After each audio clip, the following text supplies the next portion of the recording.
股を開け。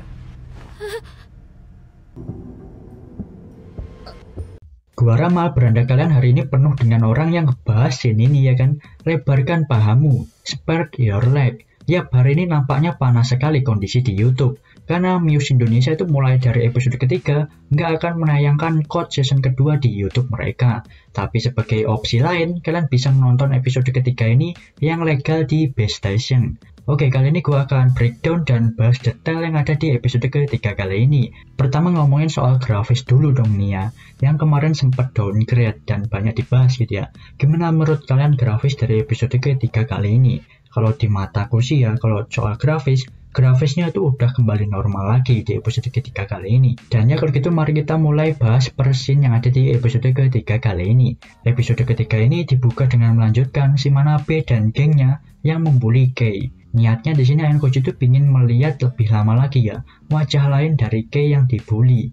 Tapi si Yukimura yang udah nggak tahan buru-buru untuk menggantikan si Manabe yang membuli Kei. Berkat itu pembulian Kei pun dihentikan di sana. Setelah melihat kejadian ini si Ayano Koji pun mulai untuk merencanakan sesuatu tuh ya. Yaitu Ayano Koji itu ingin memanfaatkan konflik Manabe dengan Kei ini untuk memenangkan ujian ya. Dan si Ayano Koji itu ingin menjadikan Kei sebagai rekannya. Untuk menjadikan Kei sebagai rekannya, si Ayano Koji itu harus memanipulasi si Manabe. Ibarat rencana Ayano Koji kali ini, sekali dayung 2-3 pulau terlampaui, asik. Kelihatan banget kalau soal cerita di episode ketiga kali ini diras ya. Ayano Koji yang ngirim pesan ke Manabe aja kelihatan cepet banget gitu ya. Anime only pasti ada yang nggak ngeh gitu tentang apa yang terjadi. Karena cepat gitu ya. Kok tiba-tiba si Manabe itu bisa ketemu dengan Kei lagi. Jadi gini, Ayano Koji itu memberikan email anonim kepada Manabe. Ayano Koji memberitahukan ke Manabe kalau si Kei itu sebenarnya adalah korban bully di masa lalu.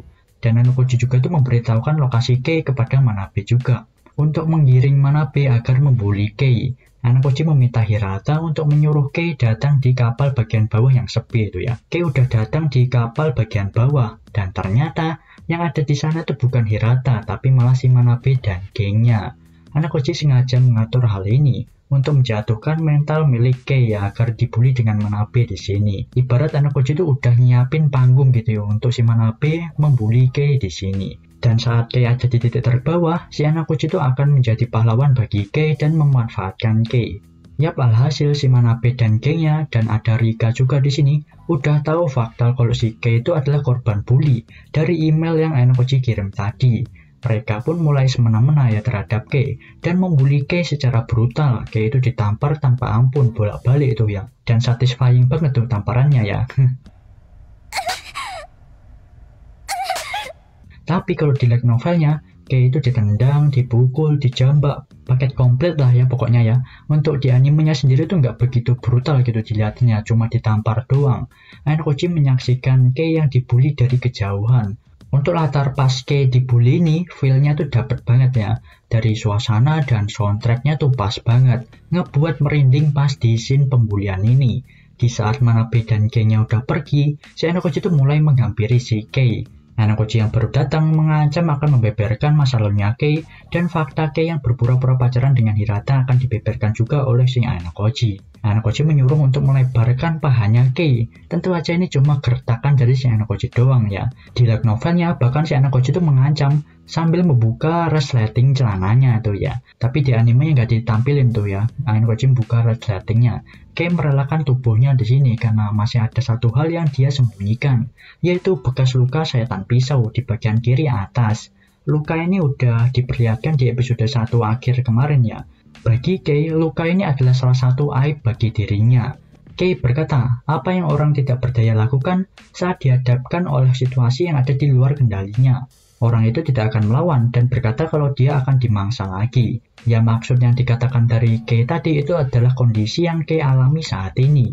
Ketidakberdayaan dan rasa sakit yang Kei alami ketika SD dulu dan masih berlanjut sampai sekarang rasa sakit yang Kei miliki ini. Ayano Koji membalas perkataan Kei dengan menarik nih ya. Ayano Koji menjawab, di dunia ini ada kegelapan yang lebih kejam dari yang kau tahu. Ya kata-kata ini menjurus ke masa lalu yang Ayano Koji rasakan ya saat ada di White Room.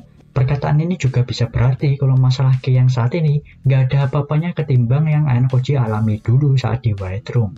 Di sini kita diperlihatkan pertemuan dari kedua orang dengan masa lalu yang terbilang kelam ya. Hanakoji mulai membuat perjanjian dengan Kei. Dia akan melindungi Kei ke depannya. Hanakoji dari kejauhan tadi itu telah merekam Manabe yang membuli Kei. Kalau Manabe mengusik Kei lagi ke depannya, Hanakoji akan menggunakan rekaman ini untuk mengancam Manabe balik. Kalau video ini dilaporkan ke sekolah, Manabe itu bisa terancam di dropout. Jadi video ini sangat bisa mengancam si Manabe nantinya. Hanakoji ingin Kei untuk menjadi rekannya. Dia akan melindungi Kei, tapi sebagai gantinya, Hanakoji ingin bantuan dari Kei. Hanakoji ingin Kei yang merupakan pilar dari para perempuan di kelas D untuk mengendalikan dan menyatukan kelas D. Peran ini adalah peran yang tidak dapat dilakukan oleh Horikita. Maka dari itu si Hanakoji itu meminta Kei untuk menjadi rekannya. Kau bertindak untukku, aku bertindak untukmu. Hubungan seperti itu sudah lebih dari cukup, bukan? Omae wa ore no tame ni. Ore wa omae no tame ni ugoku. Sono kankei sae areba jubun daro. Gua merasa kalau perkataan Hanakoji ini sangat epic ya di episode kali ini. Di sini simbiosis mutualisme Kei dan Hanakoji terbentuk ya. Untuk permulaan, si Hanakoji berkata akan memenangkan ujian kali ini. Karena si Kei itu adalah VIP di dalam kelompok Mars. Hanakoji tahu ini dari Hirata. Hanakoji pun sudah menyusun rencana dan Hanakoji berniat untuk menukar HP miliknya dengan HP milik Kei. Setelah itu Hanakoji akan menukarnya dengan Yukimura. Ini dilakukan untuk mengecoh kelas lain. Tapi kalau cuma tukeran HP saja beresiko, mereka harus bertukaran SIM card juga agar nggak ada yang curiga. SIM card itu emang terkunci, tapi dengan poin, maka kunci dari SIM card itu bisa dibuka. Hanakoji menanyakan hal ini kepada Cabashira Sensei. Terlebih di dalam kapal ini ada tukang servis HP juga. Jadi tukar SIM card itu bisa dilakukan di sini. Next scene Ichinose yang lagi turu. Di scene ini si Ichinose itu lagi tidur ya. Harusnya Hanakoji itu memberikan komentar di sini. Di light novelnya, si Hanakoji itu fokus ke pahanya Ichinose. Setelah Ichinose bangun, mereka itu membahas tentang poin pribadi milik Ichinose yang mencapai 2,6 juta poin pribadi. Itu poin pribadi yang bisa dibilang cukup besar gitu ya. Dan di sini dinotis juga tentang 20 juta poin pribadi untuk pindah kelas. Lanjut ke diskusi terakhir. Ini sudah mau memasuki akhir ujian. Si Hamaguchi dari kelas B mengusulkan untuk semua orang menunjukkan HP miliknya masing-masing agar tahu identitas VIP. Tapi Machida dari kelas A itu tetap kekeh nggak mau ngambil tindakan apapun. Karena tujuan dari kelas A sendiri adalah tidak adanya perubahan poin kelas. Setelah Hamaguchi menunjukkan HP miliknya kepada semua dan dia itu bukan VIP, semuanya pun mulai mengikuti dan menunjukkan HP-nya masing-masing. Ternyata di sini Yukimura adalah VIP. Enggak sih, Yukimura itu cuma lagi acting doang untuk mengecoh kelas lainnya. Akhirnya kelas lain berpikir kalau VIP-nya adalah Yukimura. Padahal HP yang dibawa Yukimura adalah HP milik Kei. Dan di dalam HP milik Kei tersebut ada SIM card milik Hanakoji. Hanakoji sudah menyiapkan rencana ganda gitu ya. Jadi mereka itu sudah tukeran SIM card. Sumpah men, di sini Yukimura itu wajib banget dapat piala Oscar sih ya. Actingnya itu bagus banget. Sedangkan di sisi lain si actingnya Hanakoji itu datar banget ya. Bikin lawak gitu malah si Hanakoji actingnya. Tapi di sini Ichinose jeli banget ya. Ichinose itu memastikan dengan menelpon HP-nya Hanakoji. Tapi yang berdering adalah HP yang dipegang oleh Yukimura. Ichinose berkata kalau VIP sesungguhnya adalah Hanakoji. Semuanya pun terkecoh dan percaya kalau VIP-nya adalah Hanakoji. Termasuk Yukimura sendiri ya. Hanakoji itu belum bilang kalau HP yang dipegang oleh Yukimura tadi adalah milik Kei. The real untuk menipu musuh harus menipu teman sendiri.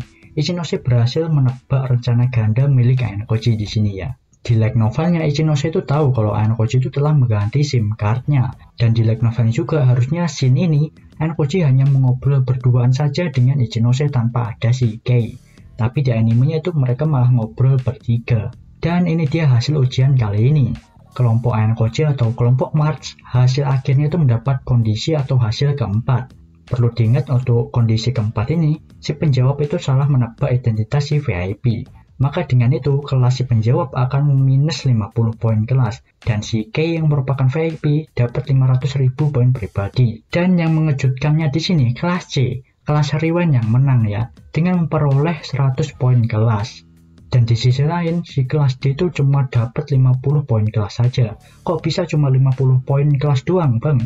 Padahal Koenji nebak bener dan Koenji berakhir di kondisi ketiga.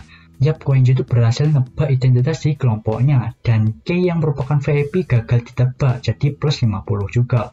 Harusnya kan kelas D itu dapat 100 poin kelas. Pokoknya seingat gua, ada salah satu orang di kelas D yang salah nebak. Jadi kelas mereka yang salah menebak itu minus 50 poin kelas. Jadi kelas D hasil akhirnya cuma dapat 50 poin kelas saja. Dan Riwen benar-benar udah menjatuhkan kelas A sampai kelas A minus 200 poin kelas. Dan untuk kelas B, kelasnya Ichinose nggak ada perubahan poin, karena kelas Ichinose itu memilih main aman ya, tanpa perlu menebak VIP dari kelas lain, dan identitas VIP di kelas B pun nggak tertebak satupun. Di akhir episode ketiga, si Riwen tuh menyatakan akan mengincar Horikita selanjutnya. Sebelum gue akhiri video kali ini, di sini gue akan coba jabarin beberapa hal yang di-cut di episode ketiga kali ini ya. Yaitu pertama, Shin Sakura yang meminta saran kepada Enkoji tentang ujian kali ini yaitu di-cut. Lalu Shin Ichinose yang bernegosiasi dengan Katsuragi, itu juga di-cut ya. Pokoknya di animenya itu nggak dijelasin tentang diskusi kelompok lain ya. Sedangkan di light novelnya itu ada sedikit diskusi dari kelompoknya Horikita tapi nggak ditampilin di animenya. Lalu Hirata juga di sini masih belum menceritakan masa SMP-nya. Untuk masa SMP Hirata mungkin akan ditaruh di next episode kali ya. Karena masa SMP Hirata juga itu berkaitan dengan Kei ya. Ya cerita episode ketiga kali ini itu kelihatan diringkas ya, seringkas-ringkasnya dan diras gitu ya. Apakah itu buruk? Ya nggak juga sih, justru gua salut sama studionya. Karena ya ada heroin baru si Kei gitu ya. Dan gua salut gitu ya, volume keempat itu bisa cukup untuk 3 episode aja itu udah hebat banget ya menurutku. Yang jadi pertanyaannya nih ya, selanjutnya episode keempat, menurut kalian next akan diulang adegan kolam renang atau bakal langsung lompat ke festival olahraga? Gimana menurut kalian para LN reader gitu ya? MVP untuk episode ketiga kali ini adalah Ichinose, no debat ya. Ichinose dapat fan service dan satisfying banget itu suaranya si Ichinose, disuarakan oleh Naoto Yama. Naoto Yama ini salah satu sayu favorit ya. Jadi episode ketiga kali ini gue dimanjakan dengan suara imutnya Ichinose yang disuarakan Naoto Yama.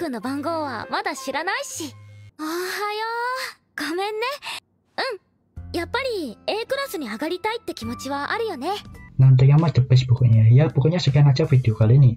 Makasih buat kalian yang udah nonton sampai habis. See you next video, bye bye.